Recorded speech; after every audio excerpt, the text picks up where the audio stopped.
যারা social media প্ল্যাটফর্মগুলো use করছে তারা কিন্তু জেনেই গেছে বা তাদের কাছে এই ভিডিওগুলো চলেই গেছে যে কী হয়েছে এই মানুষটার সাথে। ভাবতে পারছেন? শুধু পদবিটা শুধু যাদব ছিল বলে তার আজ এই অবস্থা। তার গীতা পড়ার অধিকার নেই। সে শুধু গীতা পড়েছে বলে একজন মহিলার মূত্র তার গায়ে ছিটিয়ে দেওয়া হয়েছে, কারণ সে অসুস্থ ছিল, সে নিচু যাচ্ছিল। সে একজন মহিলার মূত্র তার গায়ে ছিটিয়ে দেওয়া হয়েছে, সে নাকি এখন পবিত্র হয়ে গেছে। ভাবতে পারছেন? এবং তাকে 3-4 জনের পা ধরে ক্ষমা চাইতে হয়েছে। আজ আমরা সেই সমাজে বসবাস করছি যে সমাজে দাঁড়িয়ে একটা মানুষ শাস্ত্রগ্রন্থ পড়ার অধিকার নেই।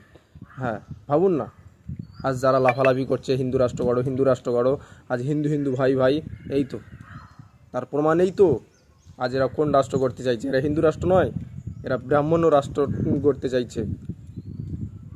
হ্যাঁ, কারণ আজ সোশ্যাল মিডিয়া ঘিরে এইসব জিনিসগুলো যদি আমাদের চোখের সামনে না পড়তো তাহলে আমরা বুঝতে পারতাম না এরা কোন রাষ্ট্র করতে চাইছে।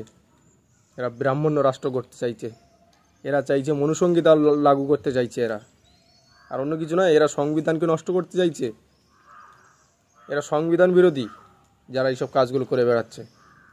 ভাবতে পারছেন? আজ বাবা সাহেব ছিল বলে আজ আমরা সব কিছুর অধিকার পেয়েছি। আজ সংবিধান সব কিছুর অধিকার দেয় আমাদেরকে।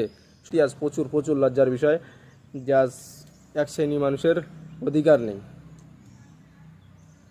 ভাবতে পারছেন? আবার এধারে হিন্দু রাষ্ট্র করো। কি হিন্দু রাষ্ট্র করবে? যখন হিন্দুই মানে যখন হিন্দু হচ্ছে হিন্দুর শত্রু। কিসের জন্য ভাই? হিন্দু হচ্ছে হিন্দুর শত্রু, দেখো না। এরপরেও তোমরা বলবে হিন্দু রাষ্ট্র করো।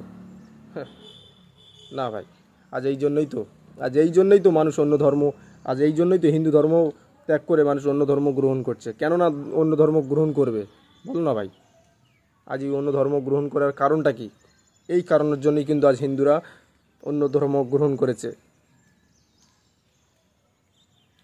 আমরা হয়তো সেই ব্রিটিশদের বা মুঘলদের হাত থেকে রক্ষা পেয়ে গেছি, কিন্তু এখনও এইসব ব্রাহ্মণদের হাত থেকে এখনও রক্ষা পাইনি। আজ এদের হাত থেকে এখনও আমরা এদের গোলামি খাটছি। কেন?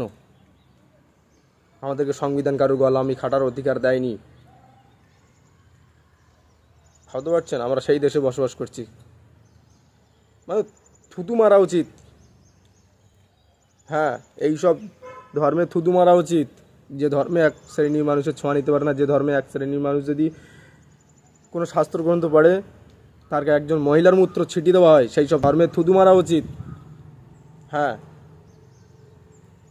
সেই সব ধর্মগ্রন্থ পুড়িয়ে ফেলো। যেসব ধর্মগ্রন্থ আমাদেরকে সমান অধিকার দেয়নি সেসব ধর্মগ্রন্থে থুতু মারা উচিত। যেসব ধর্মগ্রন্থ আমাদেরকে অধিকার দেয়নি। কিছু বলার নেই আমার। আমি যখন সকাল হয়তো আমার ইন্টারনেট, আমি এখন যে জায়গায় আছি সে জায়গায় ইন্টারনেট প্রচুর প্রবলেম, সেখানে ইন্টারনেট থাকে না। আমি 2-3 দিন ধরে কোনো কিছু ইউজ করতে পারছি না। তবে একজনের হটস্পট নিয়ে যখন দেখলাম এইসব ভিডিওগুলো আমার চোখের সামনে পড়ছে, সত্যি কথা বলছি খুবই লজ্জার বিষয় এগুলো।